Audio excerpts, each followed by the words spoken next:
वज़ीर आला सिंध मुराद अली शाह ने कहा है कि गुल प्लाजा के दिलखराश वाक़ये पर अभी तक वज़ीर आज़म ने राब्ता नहीं किया।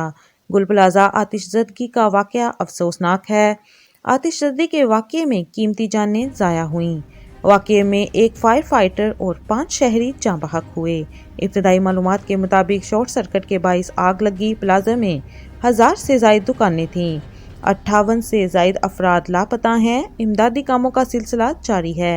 वज़ीर आज़म ने अभी तक मुझसे राब्ता नहीं किया। अफसोस, कुछ लोग सानहे पर सियासत कर रहे हैं, इंतशार फैलाने वालों पर ध्यान नहीं देता। मुतासिरीन को रिलीफ देंगे। कोशिश होगी शफाफ तरीके से लोगों के नुकसान का अज़ाला किया जाए। लोग लापता है, अल्लाह ताला उनको जिंदगी दे। ये ग्राउंड, बेसमेंट ग्राउंड और 3 मंजिला इमारत थी। इसमें तकरीबन 1000 से ज़ायद दुकानें थी। इस तरीके से आग लगी है, अभी इनिशियल है, कोई कह तो नहीं सकते कंफर्मेशन। कहते हैं कि शायद किसी एक दुकान में शॉर्ट सर्किट के बाद आग लगी और ऐसा मटीरियल था उधर इन्फ्लेमेबल की वो तेजी से फैली है।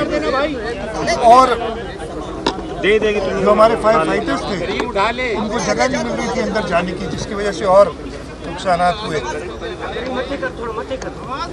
इंशाल्लाह हुकूमत अपनी तो हमने सुबह से, मैं खुद कराची में नहीं था, एक तो लोग बातें बहुत बनाते हैं, तो मैं शाम को आया हूँ 4 साढ़े 4 कराची से मैं बाहर था, लेकिन मुझे रात को देर से इत्तला मिली थी, तकरीबन 12 बजे।